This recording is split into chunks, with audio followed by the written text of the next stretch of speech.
Welcome back to the Beat the Odds Horse Racing Show. We're coming off the Haskell at Monmouth Park. It was a weird track. What an upset. What a ride by that on that pickup mount. What'd you think about that Haskell in the day overall at Monmouth Park?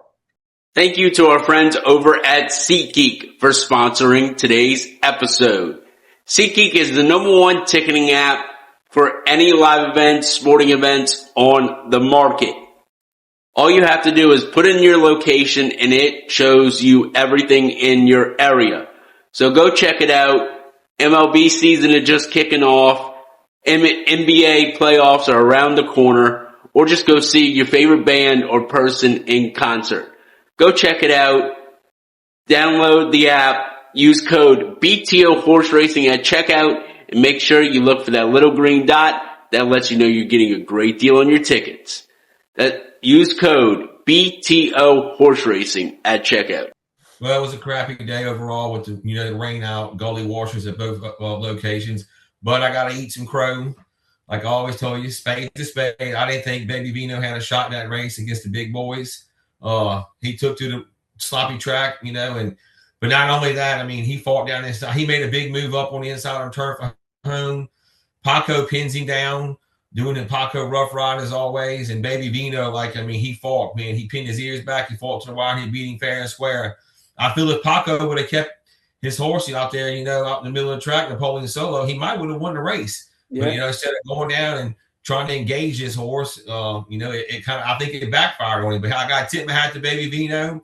I hope he shows up soon. They're saying either the Pennsylvania Derby or the Travers. I'm looking forward to seeing him on a dry track against the other 3-year-olds. What do you think about him? I mean, that was very impressive. I mean, do I think this 3-year-old crop is the greatest? But still, no, he's not the greatest crop. But still, that's the Preakness winner. He went eye to eye with him and said, "I'm beating you on this day in the Haskell." He showed some heart. I love that. I love a fight in a horse. And yes, I would like to see him against the Golden Tempos, the other ones, the Renegades, the whoever shows up, the bigger time horses, and see what he can do against the Derby and Renegade, who was the favorite for the Derby. One thing is that nobody else ran in that race. I mean, no one else ran in the race. Just them two really ran, especially when they turned for home. And it was odd. I mean, you got to say it probably had the track surface was an issue. But it was still really odd seeing nobody else pick their feet up in that race at all but those two horses. No, the Puma was done 30 yards out of the gate. He was done. Once he did his start, that was not the greatest. Yep. He was climbing. He was done 30 yards out the gate. Iron Honor never picked up his feet. It was weird. It was. Yes, sir. But what about the big spectacular performance that day? Knightsbridge going 2 turns for the first time. Flavor Flav took them out. And, man, I mean, this horse freaked. I mean, he reminded me of Goat Zapper. I mean, the way he won. I'm looking forward to seeing him going 2 turns again. They're going to have to. You just wonder what happened on Churchill Day. Kentucky Derby Day at Churchill. The worst race of his life. Something had to happen. We'll never know. Billy Mott don't even know. He couldn't believe it. They tested him, blood tests and everything, scoped him and all that.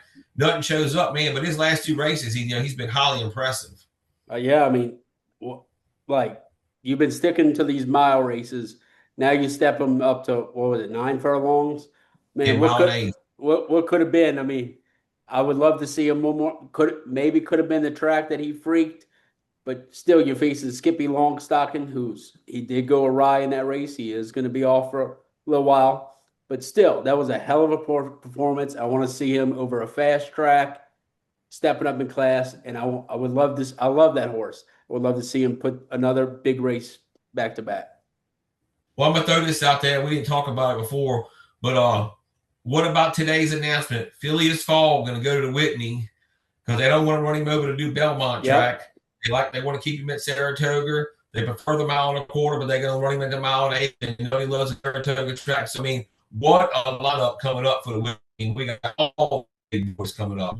It's going to be amazing here. I saw that. That was unbelievable. You know, Kendrick is going to go out to the lead and hopefully never look back. I love when he raises the whip at the end.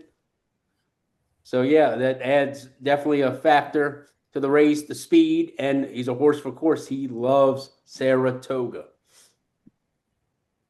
Yes, sir. Yep. All right, let's get into something that Kenny brought up before we get into handicapping this weekend's races. Yeah, one thing, you know, we try to put a little nugget out here every week about different ways of handicapping. Everybody's seeing things differently. There's one angle I use, and it's called the messy past performances. That's a term I created by looking at the past performances. They look so ugly, but you have to look through them. You can't just look at the first 4 or 5 races at times because there's things happen, different tracks, different distances, Lasix off, bad post positions. So I think there's a horse this coming Saturday at Saratoga in race 6. So when y'all listen to the podcast, you know, get your PPs out. Go look at the number 2 horse, Winstock. Brad Cox claimed him 6 back. In his last, just if you look at him when he claimed him, he come back and ran him at a 1.8, which they're going at today, a 1.8 at Aqueduct on New Year's Day in 26. He wins for fun. The wind's pulling away, okay?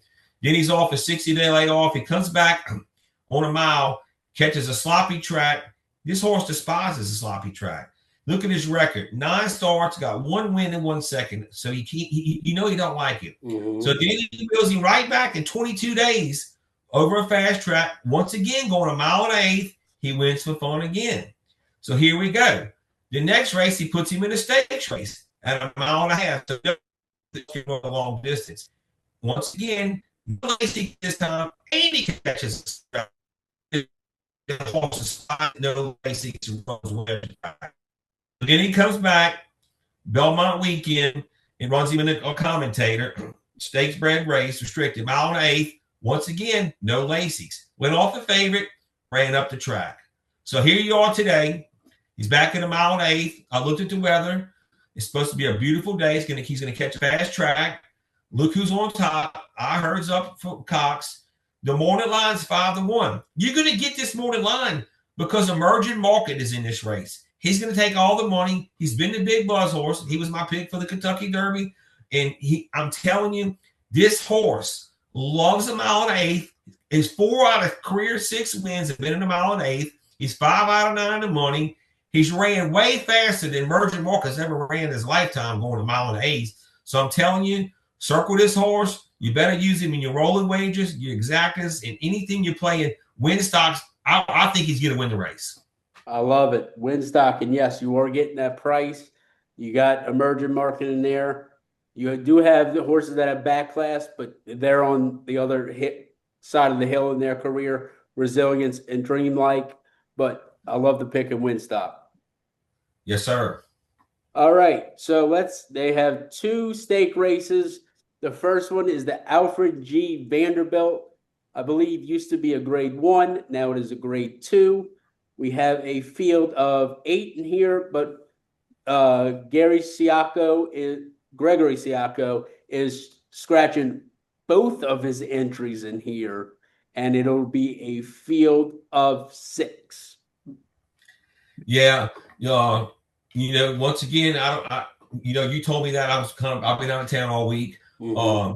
So now it looks to me, looking at the form, Damon's Mountain, breaking from the rail. He has to go from the rail no matter what. And he's a speed horse, so he's going to break like a rocket with Junior Alvarado up. He loves the 6 furlong distance. 6 out of his 9 career wins came after 6 furlongs. He's made over half his money at 6 furlongs as well. But I'm going to go my boy Catman. I think he'll be dancing in the winner's circle. Irad's going to lay right off Damon's Mountain. Damon's been beaten up on the Florida breds. I've always had an affinity for Built. I always thought he was a sprinter. He won that race at the Fairgrounds this year at 107-4. Come back, ran off Lasix, kind of bounced a little bit off that race, and he came back in an optional claimer and won for fun. Last time out, I had Harrisburg with Louis Saez up. He just ran them off their feet because he's just in the now horse right now. But I don't think Damon's Mountain is Harrisburg. I'm looking for Irad to sit right off of him and then pounce down the lane. I love that, and we're going to duke it out in this race because The horse you're dogging, I'm taking. Give me Damon's Mound. So I think it's a 2-horse race. So I mean, you can't fault me for that. I mean, No. I'm just gonna take the other horse in here, and hopefully we can just keep on going on the front end and repel Built. Yes, sir.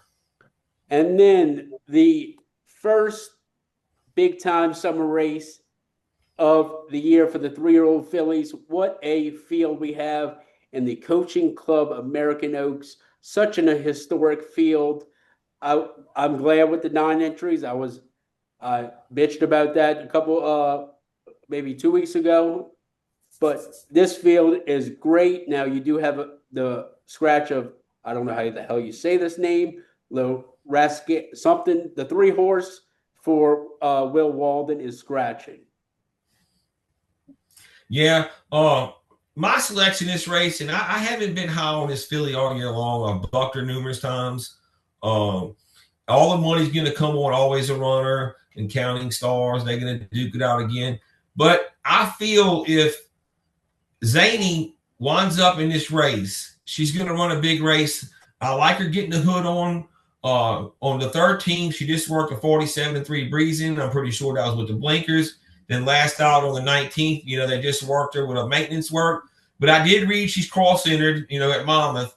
But if she winds up here, I think she's live. And this is going to be the biggest price. You're going to get a bigger price than 9-2 on this horse. And she was a Kentucky Oaks favorite at 5-1. So I feel, today it's a short. It's a 9-horse field. It's 8-horse now after the LaCruz scratch.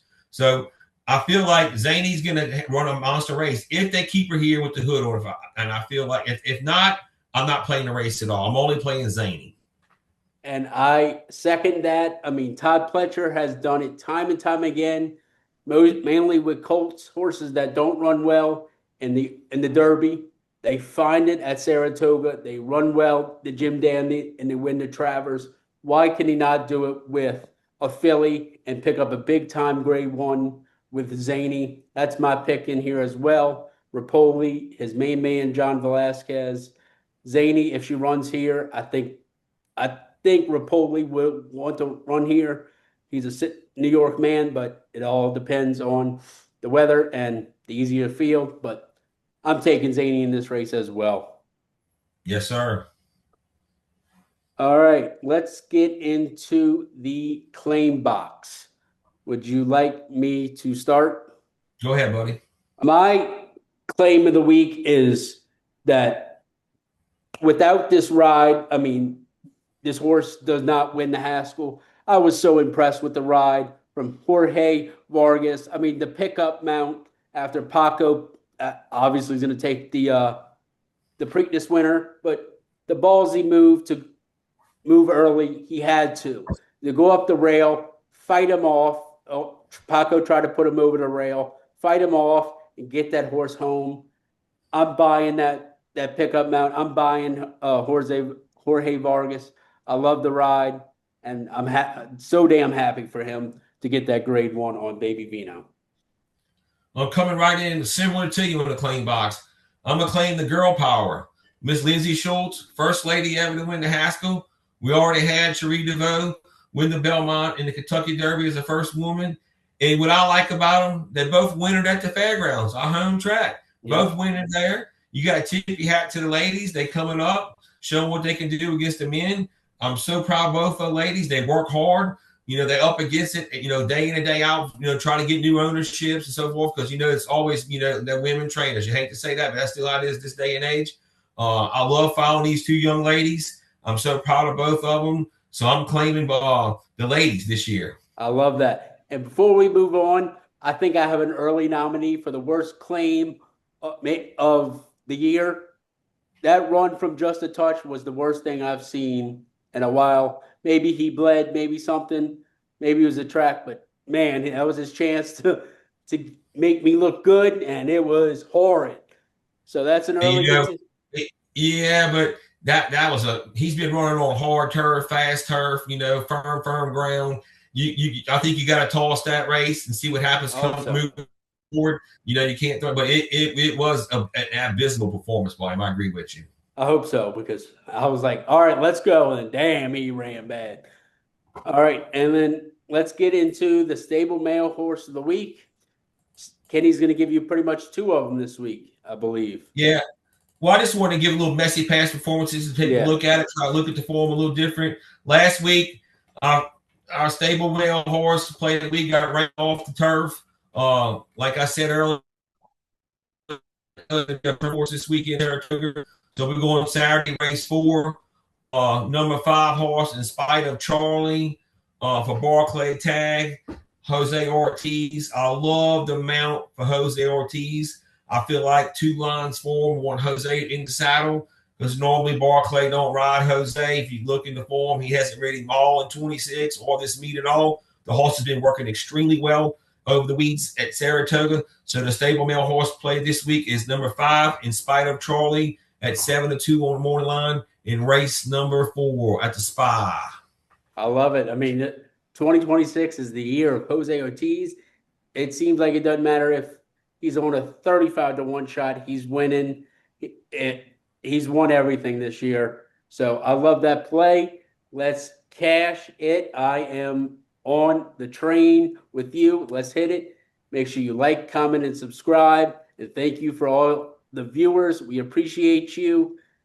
Y'all tune back in this week and for the rest of the year. Y'all have a great day.